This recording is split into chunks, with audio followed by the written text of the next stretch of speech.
My name's Alex Karp. I'm an app engineering manager at Wayfair. For those of you who have yet to be bombarded by our TV ads and our catchy jingle, we're an e-commerce company focused on home goods and furniture.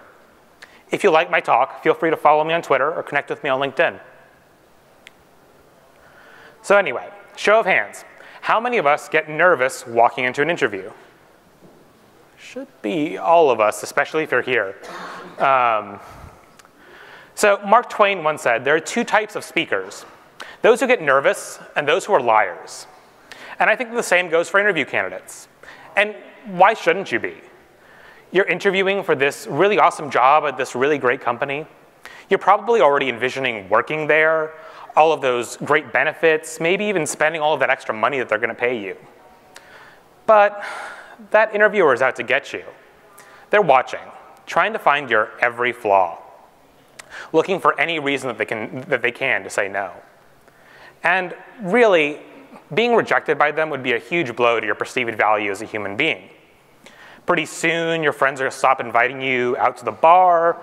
You'll live the rest of your life as a social recluse. You'll always be that person who didn't get that one job the one time. I'm probably not helping, am I? Let's start this over. So everyone gets nervous during an interview. But I think it's how we handle our nerves that makes a huge difference and could make the difference between the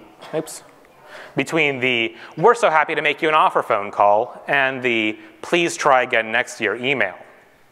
So today I want to talk about the different things that we can do to give ourselves the absolute best fighting chance during an interview. Let's look at the agenda. So first, I was going to make you guys nervous. I think I did that.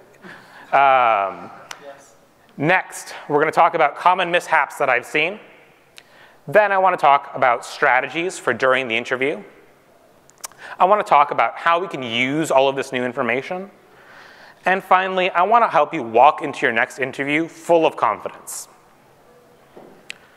But before we get into mishaps, I just wanted to point out quickly that the things that I'm going to talk about today apply for most types of technical interviews, whether they're app-based, systems-based, even algorithms-based, on the keyboard or on the whiteboard. In fact, we'll get back to that later.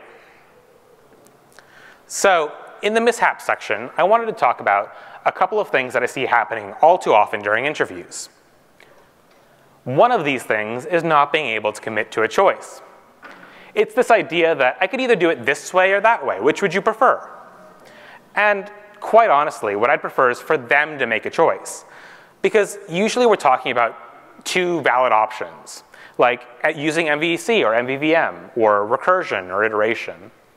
It's great that they can identify these options, but to me, the real skill is to be able to say, these are my options. I'm going to go with this one for these reasons. Being able to make an informed decision like that is a great skill, and this is your chance to show that. Another thing that I see more often than you might think is copying and pasting code. It's really only an issue when we ask the candidate to do something on the computer and we give them access to the internet. Now, I prefer that people not copy and paste code to solve their problems, but I don't stop them from doing it. The problem often arises that they copy code from the internet that they don't fully read or understand.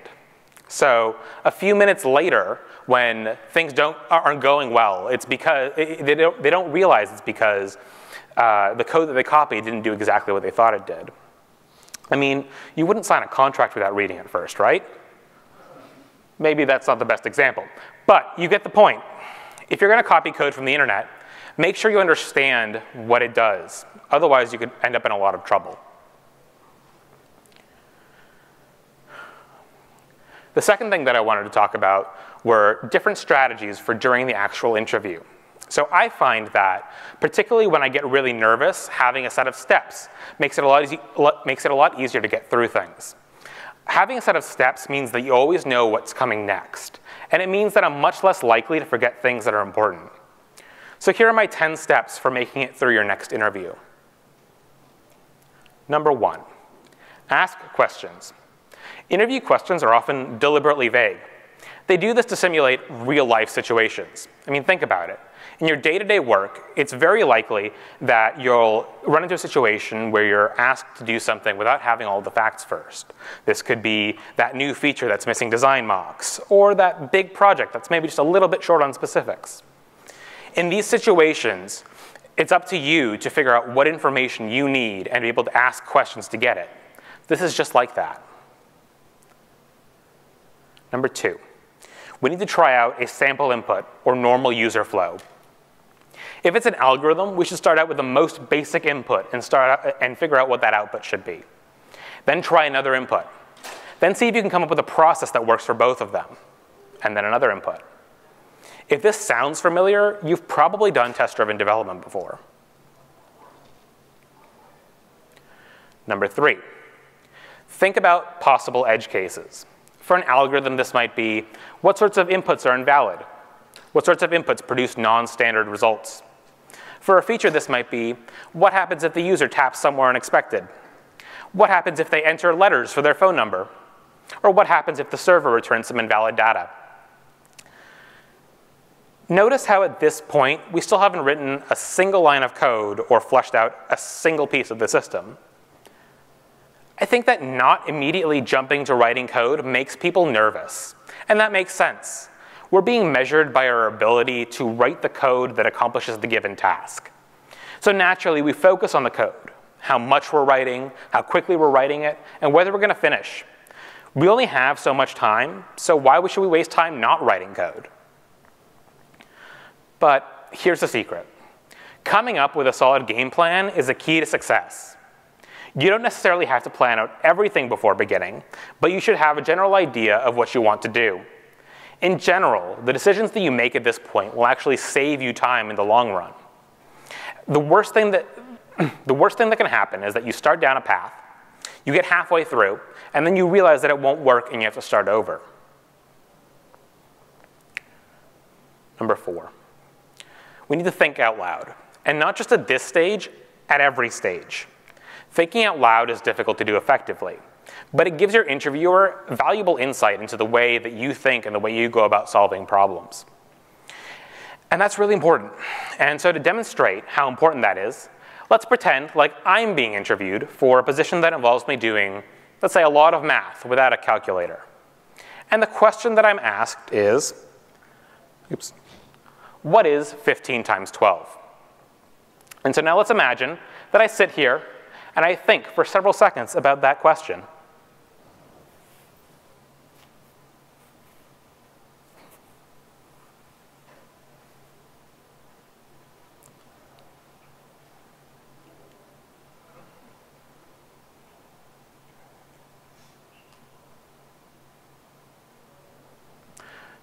That's super awkward. Those are my wonderful acting skills, by the way. It's no wonder that I got into software development. But I come back, and I say that the answer is 180. Now, let's think about what we learned from my little performance. I got the answer correct. But can we really say that given two numbers like these, I can multiply them together? Not really, right? Because while it's possible that I did the multiplication while I was doing the thinking, it's also possible that I just knew the answer off the top of my head. It's even possible that I guessed and got really lucky. And what would happen if I'd said 170 instead of 180? Now, in addition to not knowing that I can do multiplication, I didn't even get the answer right. I'd say that at this point, my future to unnamed corporation really isn't looking that bright. Let's take a step back. What if instead of quietly solving the problem, I started writing it out, or even just thinking out loud? So I know that 15 times 2 is 30, and that 15 times 10 is 150. And I add them together, and I get 180. Here, not only did I get the correct answer, but you can now be pretty confident that if I needed to multiply two numbers like those, I'd be able to repeat the process. And in the situation where I got the answer wrong, it becomes very clear exactly what my mistake was. And actually, what I find most interesting about this scenario is that it's actually still pretty clear that I understand the overall process of multiplication. I just made a small mistake within that. So really, this would probably get me a lot in the way of partial credit. We'll get back to partial credit later. Number 5. We need to break the problem down. All too often, when given a task at an interview, we try to do it all in one big chunk. And what sometimes happens is we get to the end of the interview, and we're 95% of the way done, but really we have nothing to show for it except for a bunch of code that we wrote. And that just feels awful. Because if we think of the interview as like a 2-week sprint, it's kind of like we took a large story and tried to work it through all in one piece. And at the end of that sprint, we had nothing to show for it, nothing we could commit. I mean, you wouldn't do that in the real world, right? You'd break it down into smaller tasks and work on them individually. So your interview should be the same way. By breaking things down and working on them one by one, you create concrete milestones for yourself to complete. Number 6, we need to prioritize. Now that we've broken things down, we need to identify which of them needs to be done first. Which of these things represents the absolute bare bones of our solution, and which are a bit more superfluous? Which pieces depend on others? We should make sure that what we work on is the most integral part first. So guess what? We are finally ready to write some code. I know you're all super excited. It seems like it.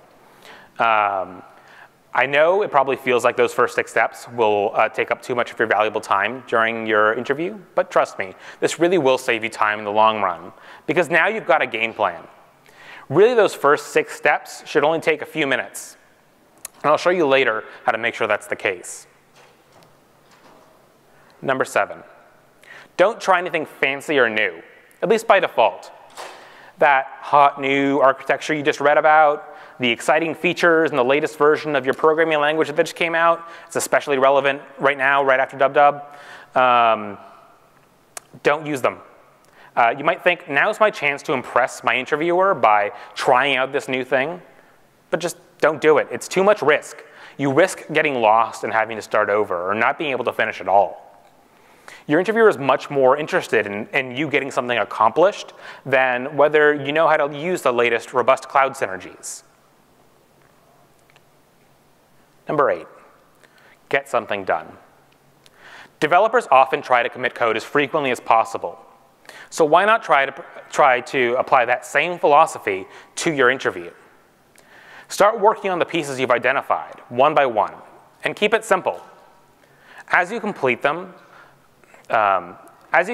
quickly test to make sure that they work. I'm not saying you have to write a full-on unit test suite, but you should at least be able to prove that they work.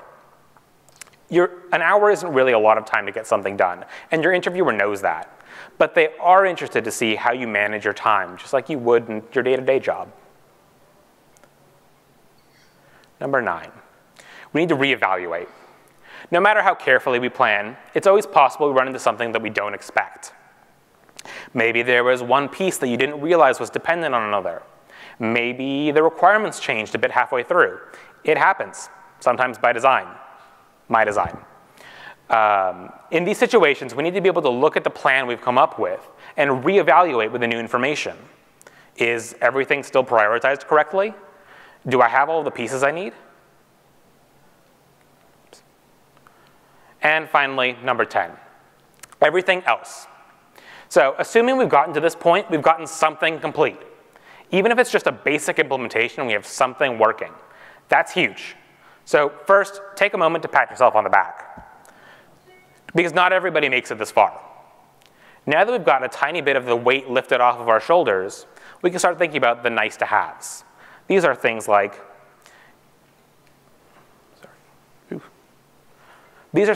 how efficient is my code? Do I need to think about unit tests? How do I handle errors gracefully? So I've just bombarded you with a lot of things to think about.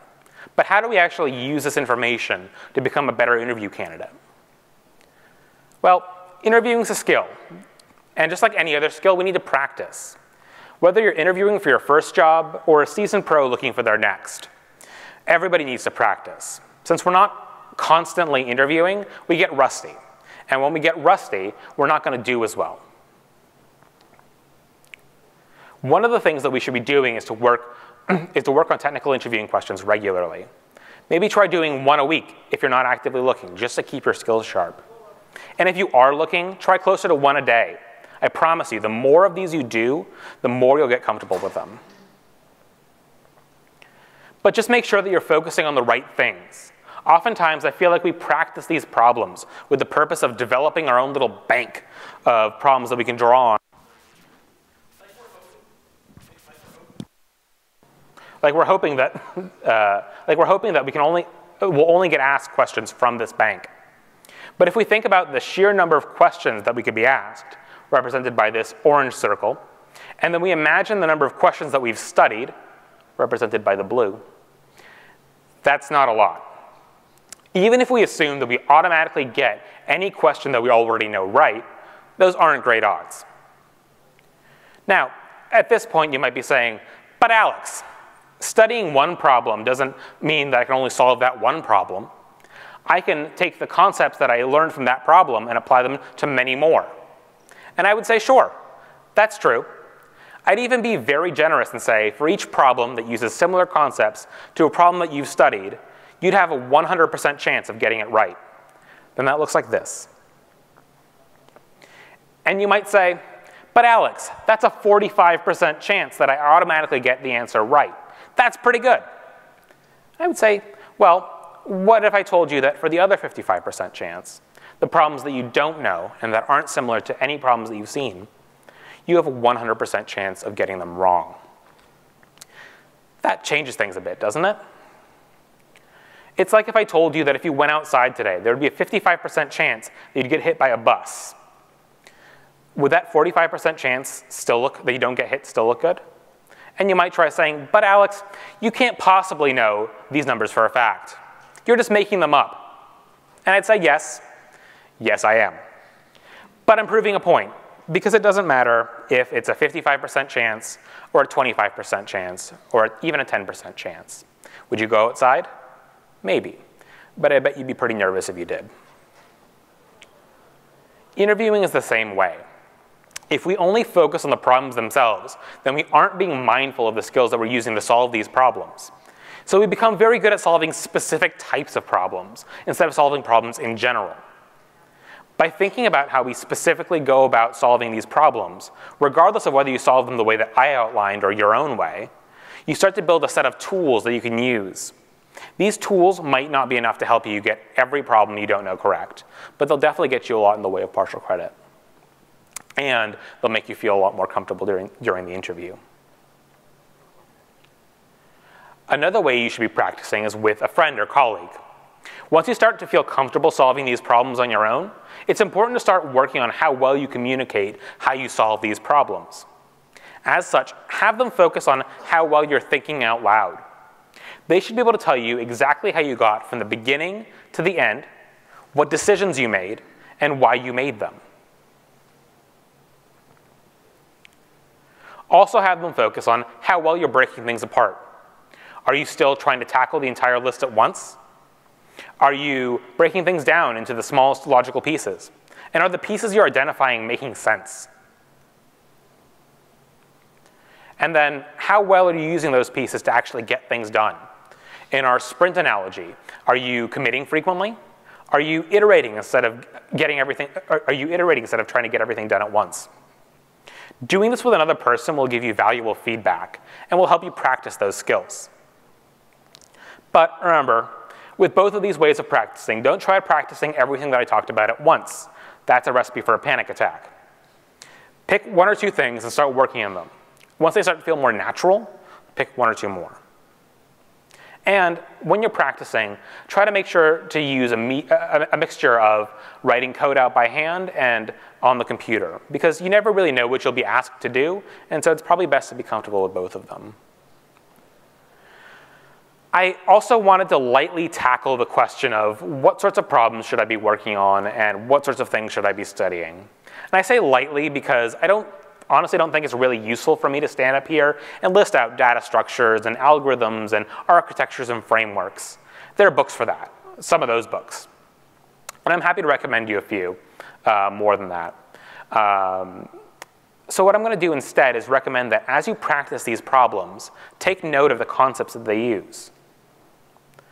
For each problem, try to learn one new thing, because for each new thing that you learn, that's another option that you have later on when solving these problems.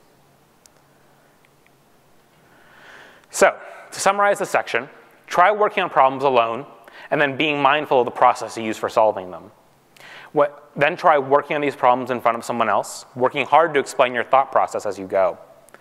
The entire time, look for pieces of information that you can learn from each problem. Finally, I wanted to talk about confidence, because I feel like it's an area where a lot of us could use some help. It's really easy to convince yourself things like, I'm not that good at interviewing. I'm not going to get that job anyway. They're looking for somebody with more experience. It's going to be too hard. I'm going to make a mistake. I really shouldn't have applied. I know, because those are the thoughts that go through my head right before interviewing somewhere. And those thoughts make it so much harder to succeed. It's like if you're building a shelter for yourself, and right before you start, it starts raining or snowing. You might be very good at building a shelter, but when the weather gets bad, all bets are off. We need to give ourselves the best chance possible, and in order to do that, we need to have confidence in ourselves. And I know that's easier said than done, much easier. So let's see if I can't share some facts with you from the interviewer's perspective that might help out. And I want to start out with the one that's probably the hardest to believe. So, number one, your interviewer is actually hoping that you'll succeed. Think about it.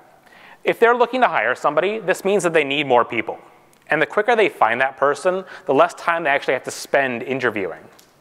They're hoping it's going to be you. I mean, they wouldn't be talking to you otherwise. Number two, everyone starts with a clean slate. And what you do with that slate is up to you. Number three, you don't need to be perfect in your interview. If you did, most of us wouldn't have jobs. I certainly wouldn't. Interviews test a bunch of different skills.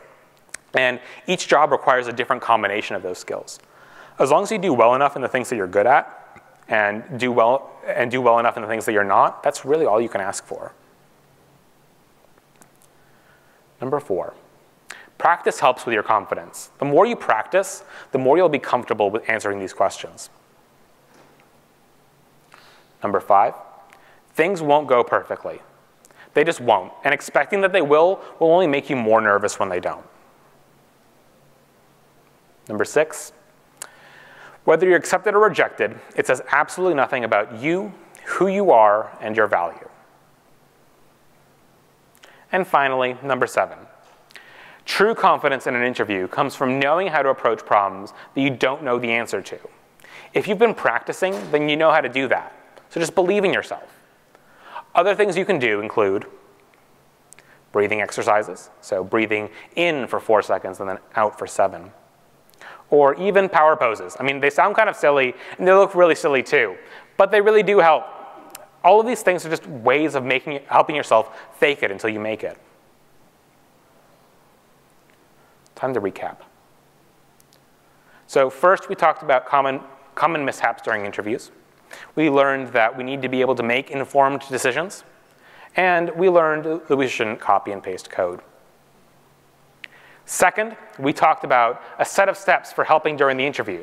We talked about asking questions, trying out a sample input, thinking about edge cases, thinking out loud, breaking the problem down, prioritizing, not trying anything new, getting something done, reevaluating, and everything else.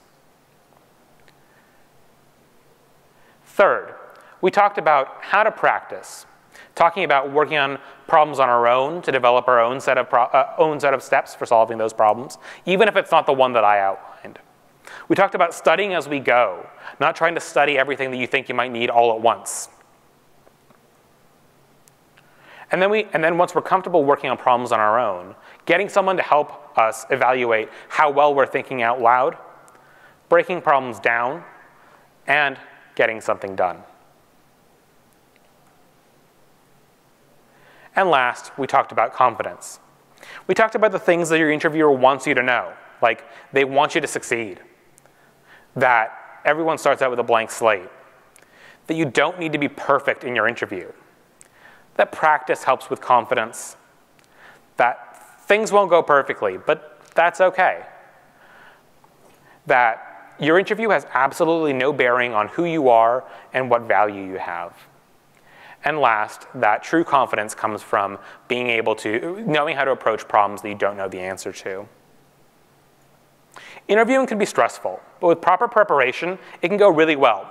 And I promise you that if you try out these things, you'll walk into your next interview with more confidence, and you'll really knock their socks off.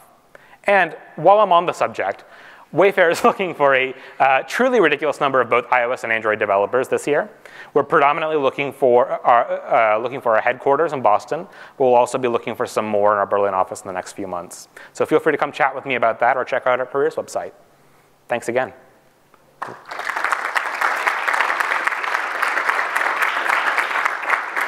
So we have time for some questions, if anyone wants to raise their hand.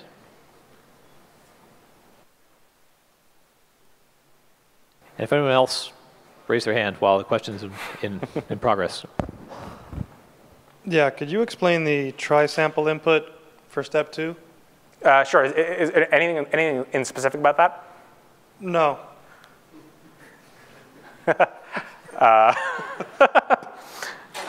Usually when I see try sample input, I'm like, OK, when I'm writing code, that makes sense. But you don't write code until step 7.